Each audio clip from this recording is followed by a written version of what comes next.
So yesterday I go out for my pregame hoagie, right? And I'm standing in line. I'm laughing already. Yeah, I'm standing in line. A really great place, by the way. I'll give him a shout out. T&F Farmer in Andorra, Roxborough section of the city on Ridge Avenue. Everybody's in Eagle Green, and everybody's, lined up for just some old school great hoagies. And one guy says to another guy over the counter, at least I'll be well fed while I'm crying. Oh no! I'm saying, I'm thinking, no, you're not. No, you're not. Philadelphia is like a 5 or 5.5 point favorite. I took Philadelphia to cover. The wheels fell so far off that bus. I mean, they weren't What the hell they rolled happened? off the road. They weren't even on the road. If my dad were alive and he saw some of what took place yesterday, like there was a particular play where an Eagles where a Philadelphia receiver dropped a pass like right in his numbers. I know my dad would have said he meant to drop it. It was that bad. It was horrible. It was horrible. So I got everything on the line tonight for the national championship. I've taken Michigan and the over. Holy smokes. The Parks Casino is the number one casino experience in the state of Pennsylvania. And it's not just the sports betting, which I love. 3,200 state-of-the-art slots, 115 live table games, the best sports book on the East Coast, award-winning restaurants, New York's best club comedians every other Thursday night, and the best bands every weekend only at the 360 Lounge. And headliners galore. Parks Casino, the ultimate destination for action, excitement, entertainment. Comedian Colin Jost from SNL is coming. I love him. All right. And I know married too. I know. Is he married to somebody special? Yes. I know that you love Band of Horses. They will be rocking Parks Casino on February 10. Yes, I do. Nikki Glazer on March the 9th. Singer-songwriter Emmylou Harris. Oh, well, that's good. Okay. Wow. Free parking, valet parking, electric vehicle charging. Visit parkscasino.com. Parks Casino and Sportsbook. This is how you win. Got to be 21. Gambling problem, call 1-800-GAMBLER. Okay, headlines from not only the Monday edition of the newsletter, but also some catching up from the weekend, we got to talk about a story from the New York Times that I linked to yesterday about Taylor Swift. Not that there's anything wrong with it, as the thumbnail headline said for our YouTube conversation. I got to say, I was really surprised to read this level of analysis in the New York Times. 5,000 words, well-researched. Unbelievably extremely, very granular. So detailed. Very well written. In the but weeds. Still, like, it's Anna Marks, a Times opinion editor, speculating about Taylor Swift's sexuality. Yeah. Yeah, not just a little, but a lotta. And I sort of went deep because of this piece and thinking like, okay, what am I missing? Like I didn't realize this was a thing. This is a thing. There are people out there called gaylors, Gaylors, which she mentions. Yes. These are people who think that Taylor Swift is gay, and in the, quote, Easter eggs, which is how she refers to them, the sort of dog whistles and the little sprinkles things she of leaves. hints that she leaves out and about, she is trying to signal to the gay community that she's not just an ally, which she very strongly is an ally, but that she's one of them. And I find this fascinating. I, like you, was shocked that it was in the New York Times. I have decided feelings about whether someone should be outed when they do not want to be outed. I do not think that should be true, especially if one's not being a hypocrite, and she is certainly not. Okay, I agree. But I agree with you. In other words, yeah. Don't go and out somebody. Don't go and out somebody if they want to gay and they're in the closet and they don't want people to know that they're gay. Whatever they might be, but they're not, voting against gay rights. Any LGBTQ strand, yes, right? Let them be the arbiter and decision maker on their terms. Right, we agree. We totally agree on that. Unless you're a hypocrite. If you're a hypocrite and you're telling others how to lead their lives, then I have a problem with that. Me too. Okay. But then I thought, is she analyzing that, or is she more like looking at the music and making a sort of societal? Because she goes deep into history of country music and pop music. And I want to make the case. Okay, go. For the benefit of those who did not read the 5,000 words, and the two of us clearly did. Right. Let me give it to you in a couple of paragraphs. Okay. Again, this is Anna Marks writing for the New York Times. And one other thing I want to say is, if you are of the mindset, well, they'd have never done this if it were a man. Apparently, Anna Marks did it with Harry Styles. She did. Same kind of a piece. Right. So I don't know if that makes it better or worse. In 2019, she was set to release a new album, Lover, the first since she left Big Machine Records, her old Nashville-based label, which she has since said limited her creative freedom. The aesthetic of what would be known as the Lover era emerged as rainbows, butterflies, and pastel shades of blue, purple, and pink colors that subtly evoke the bisexual pride flag. By the way, let me stop there. Surrounded by my Purple. Color of choice, right? Exactly. But so what also I found is that I wouldn't recognize a good 7/8 of the quote Easter eggs that Ms. Marks is saying are flags to the gay community. I wouldn't recognize Okay, well, how about this? On April 26, which was Lesbian Visibility Day, who knew? Ms. Swift released the album's lead single, Me, in which she sings about self-love and self-acceptance. She co-directed a campy music video to accompany it, in which she would later describe as depicting, quote, everything that makes me, me. It features Ms. Swift dancing at a pride parade, dripping in rainbow paint, and turning down a man's marriage proposal in exchange for a pussycat. Okay, she does What do we love make her of that? cats. Okay, so I don't know. I mean, did she know that it was Lesbian Awareness Day? Because who knows that it's lesbian? Who doesn't? There's a day. There's Every a day for April everything. 26th we celebrate. There's a day for everything is my point. And she does have cats and loves them. Like once Katie Couric asked There's her about a joke her, in there. about her There's true, a joke stop, in there asked- somewhere. Stop. Asked her about her true love, and without missing a beat, they both said like the cat's name. I think it's Meredith or something. Anyway, Is my that the way point she said it? What? The cat. Yeah. Stop. Do you just want me to say the word? No. Just stop no, with yourself. No. Okay. Here's more. Ready? Yes. At the end of June, the LGBTQ community would celebrate the 50th anniversary of the Stonewall riots. On June 14, Ms. Swift released the video for her attempt at a pride anthem, You Need to Calm Down, in which she and an army of queer celebrities from across generations, the Queer Eye hosts Ellen DeGeneres, Billy Porter, Haley Kiyoko, to name a few, resist homophobia by living openly. Ms. Swift sings that outrage against queer visibility is a waste of time and energy. Why are you mad when you could be glad, she sings. I'm telling you, when you read this piece and put it all together, you're like, oh, okay.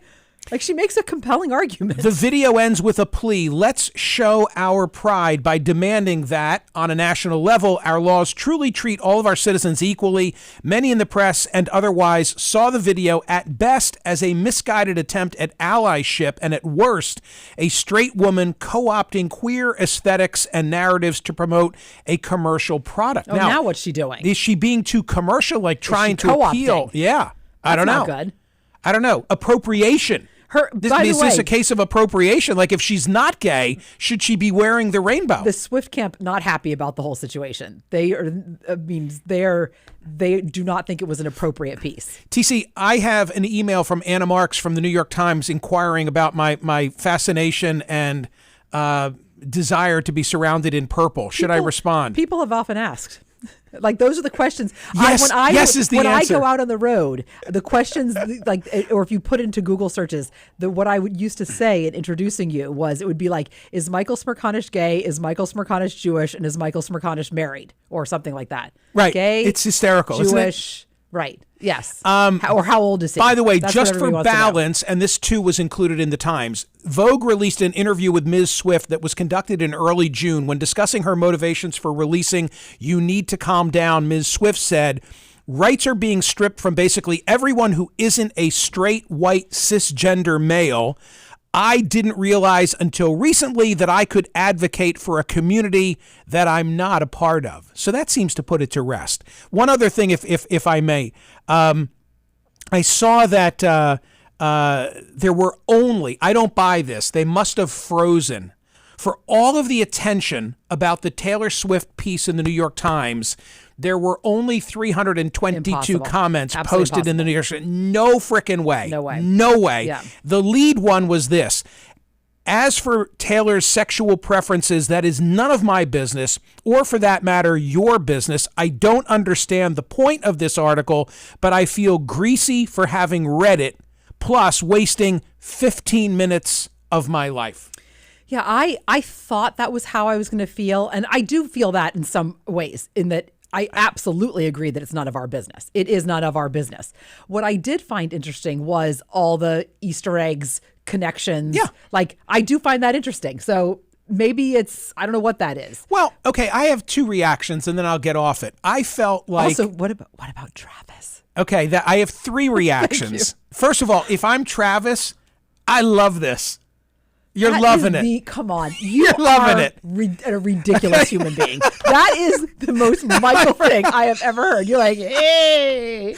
Now I forgot my second and third reaction. Stop. Oh my God. My second and third reaction. Okay. What were they? I said you shouldn't is none of our business. Right. And but I did find it interesting. Okay. All the I know what I was connections. going to say. I felt reading it like I was taking a trip down memory lane when there was the speculation about whether Paul McCartney was dead.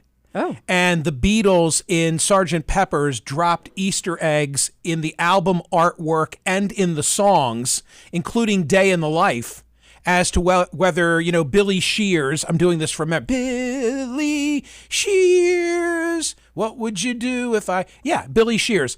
And there was speculation as to whether Paul McCartney had really died in a car accident and been replaced, and the Beatles were deliberately doing this as a marketing campaign. Paul McCartney is still, thriving, thank God. And then thirdly, I guess I thought, if this had been written 10 years, certainly 20 years ago, and there was speculation about somebody being gay, then it would be with a negative connotation, like, oh my God, but who cares? So I don't think that it's, this is the same, same point that I've made to you about if I'm practicing law and somebody comes to me with a defamation action and they say, hey, they said that I'm gay and I'm not. Like, oh my God. Did your reputation really suffer? But wait a minute. I think that and you think that. But I had dinner with friends last night and they were saying they all think that, but it's a big country. And they're selling a lot of records to a lot of people in a lot of parts of the country. Michael, that would be negative. No, seriously. They were convincing me because I was like, what? I'm not going to do this justice, but Bill Burr had in a routine where I saw him live months ago, he talked about like guys who are homophobic, who are anti-gay guys, loving Elton John music. And he made it into a joke about the hypocrisy of being homophobic and then wanting to listen to more Elton John. I don't think anybody's turning away from Taylor Swift. Well, I hope not. But these people really had me thinking. Give me their names and I will call them. Okay, fine. And convince them. Okay. More headlines from the Monday edition of the newsletter. I didn't watch any of the Golden Globes last night. Did you watch any of the Golden Globes? I watched bits and pieces, and I watched the red carpet because I like to see what everyone's wearing. We were talking about Taylor Swift. Yes. She didn't laugh. She did not laugh. I thought that was legitimate and funny that there's more coverage of Taylor Swift at an NFL game than there was at the Golden Globes, and she was nominated. I found her reaction to be surprising because I think usually she just is so spot on, able to deflect things, and she just gave as they call it, a steely glare and took a sip of her champagne and did not crack a smile at all. I mean, I don't know. I thought that was surprising. She was not happy. Caddyshack's Cindy Morgan. Gone at age 69. Yeah. I'm sure this is like a guy thing, but immediately I knew who she was. I remembered the scene, and I remembered the line that she delivers to Chevy Chase. Chevy Chase, yes. CC ruined that for me forever. Right, do you remember that whole thing? Go ahead, tell the story quickly. No, you just said the whole thing. Right. You've now said it wrong for 20 years because we had him on the air and I said Chevy or Chevy and you're like, no, he was a guest on my show and right before he came on, you're like, Chevy Chase is on line 2. I'm like, Chevy or Chevy? Which is it? Do you want to tie me up with your ties tie? Was the line. Yeah. So there you go. What a shame. Love that movie.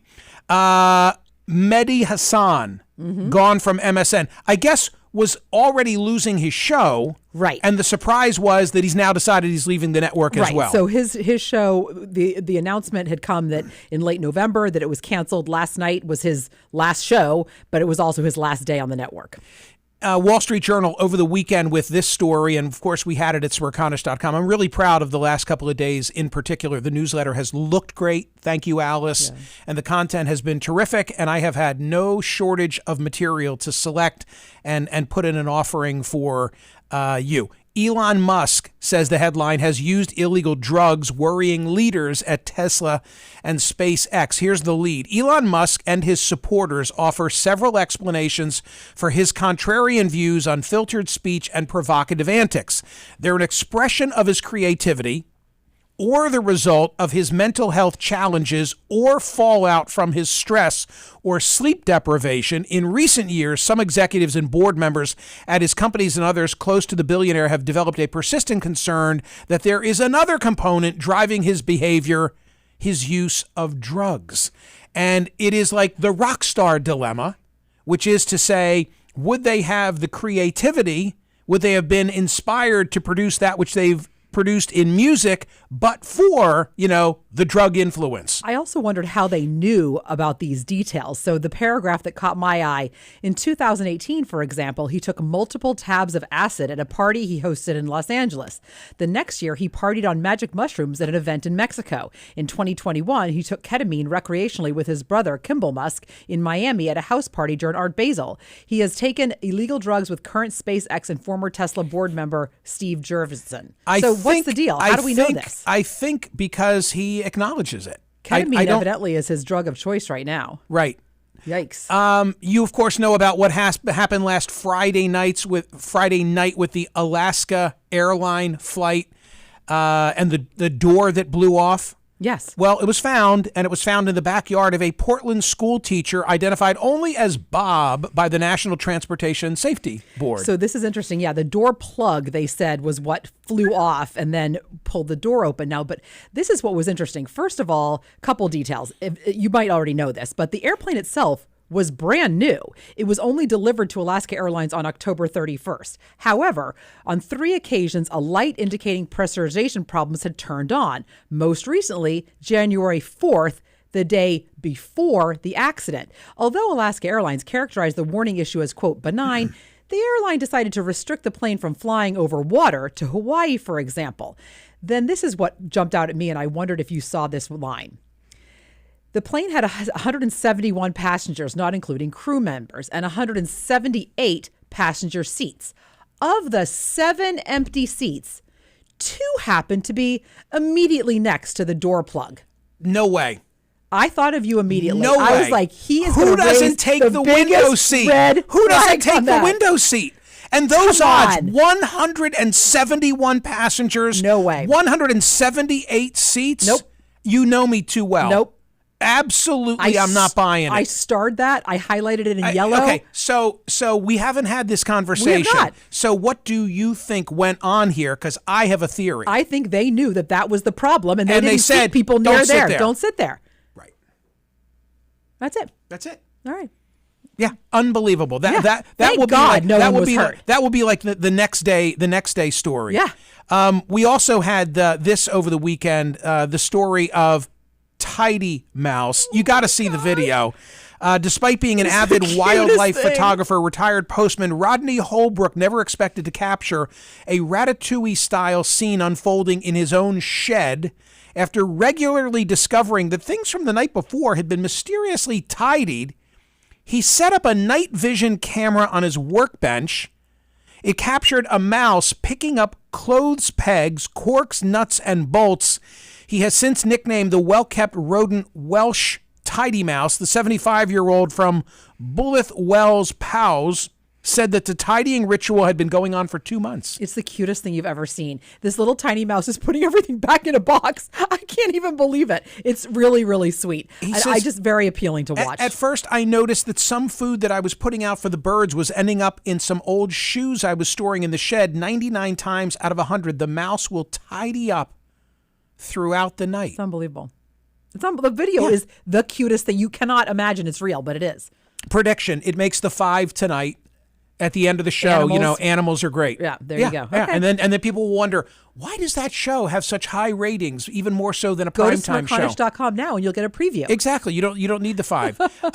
We got whacked in the Northeast with that storm, and now more is going to come tomorrow in the form of rain for us. We didn't get super whacked. They got snow further west of us, but our area right around Philly did not get much flurries and wet. But tomorrow we're supposed to get a deluge of rain, and the the ground's already soaked. That's the problem. Serious flooding. One of my sons, as we were in the midst of all that was coming down and looking forward to tomorrow's forecast, not looking forward in an excited sense, but just observe, said, think of this now, but for climate change, all this for us, because we were like right on the edge, would have been snow. And I agree with him. Yeah.